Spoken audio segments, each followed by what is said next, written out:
Ladies and gentlemen, federal employees, today we're talking about which L fund, which life cycle fund within the TSP, the Thrift Savings Plan, is the best one for you. If you're new here, welcome. So good to have you. My name is Dallin Haas. I'm a financial planner who serves federal employees every day, and I absolutely love it. So let's dive in.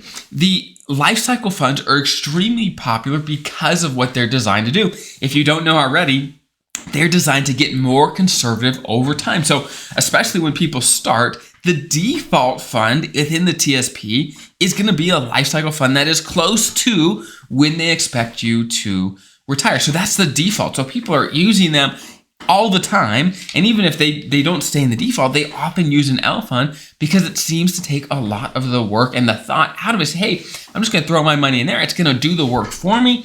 And that's kind of true, but kind of not true. So we're going to dive in and talk through what things you have to think through to be able to find which L fund is best for you or when it makes sense to be out of the L funds. So let's do this. So you have to know there are 10 active L funds right now. Okay, so within the TSP, there are the 10 different L funds, and then there's the 5 core funds, which are G fund, F fund, C, S, and I. And the L funds are not actually unique. They are just a different combination of the 5 core funds. So for example, if the 5 core funds were ingredients, let's say flour, sugar, salt, etc., then the different L funds are just different things made out of those 5 ingredients, just different combinations of each fund, okay? And basically, the most conservative L fund is called the L income fund.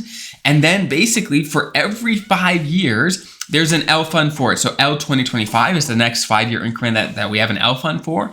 L 2030, L 2035, all the way up to L 2065. And every 5 years, we get another L fund, right? Basically, that's how it works is once we get to the year 2025, that L fund will be consumed into the L income fund. That's the one that eats them all as we actually get to that time. And new funds will appear further out, okay?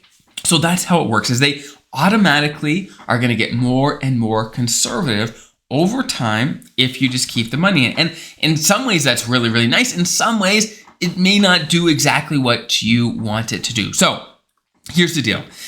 Here's the big problem with the L funds. Okay, again, sometimes they're useful, but not all the time. Here's the problem, and here's the reason I'm not always a huge fan. Number one, they're all going to be the L income fund one day, right? That's basically the design is they all are going to end up as the L income fund. They're all going to get absorbed into that at some point.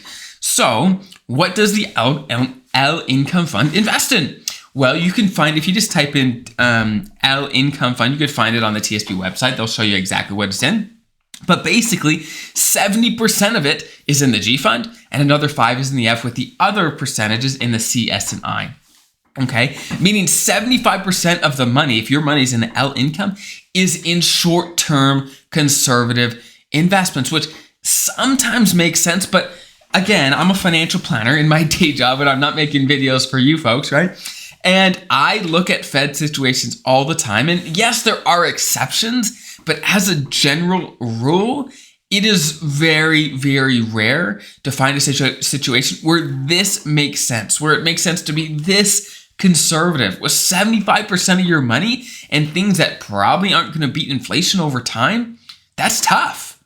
That is a tough place to be. And it's very rare where that makes sense. The only times where I see it does make sense is where they need a huge chunk of their TSP really early in retirement to buy a second home or something where they're taking a huge chunk out early, which the average federal employee isn't going to do that. The average federal employee wants to actually use all their money to just provide for their lifestyle over the course of their retirement. And if that's the case, generally speaking, you need to be a little more aggressive in retirement than that. Now, I've got other videos that talk you through how it often makes sense to invest in the TSP in retirement. Please go check those out. But as a general rule, again, 75% of your money in things that aren't going to grow much over time can be detrimental to your money and how much buying power you actually have with those dollars over time. So that is one of the big problems. So here's the deal.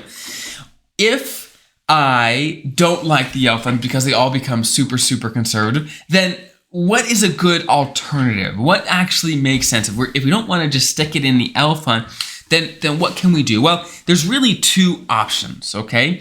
There's the simple option, and then one option that takes a little more work, but is probably just a little bit better. Okay, so let me talk you through it. Alternative number one is, instead of sticking your money in an L fund that is lined up exactly with your retirement date, let's say you're planning to retire in 2040 or 2050 or 2025 or whatever it is, instead of having your money there, you can actually pick an L fund that is further out than your retirement date, so that, yes, it'll become more conservative for you and you don't have to watch it as much potentially, but at least you'll be a little more aggressive and closer to probably what you should be over time. So let me just give you an example. Now, again, this doesn't make sense for everyone, all the disclaimers, all that stuff, but just to kind of give you a direction here, let's say you're planning to retire in 2030. Okay, if you invest directly into 2030, it's probably going to be more conservative than the average person wants to be with their money, if that's your plan. Okay, so what if you invested in the 2050, the L 2050 or 45? You have to look at those, say, okay, do those line up with more what you're looking to do? And again, it's going to become more conservative over time automatically, but at least it's a little more aggressive. You're going to get more growth than you would picking one that's actually closer to your retirement age. So that's one solution. And honestly, that's often best for those that say, look, I don't know investments. I have no clue what I'm doing. I don't want to mess with the core funds, the G fund, F fund. I don't know any of those. I just want to stick it in something and not think about it for 15 years.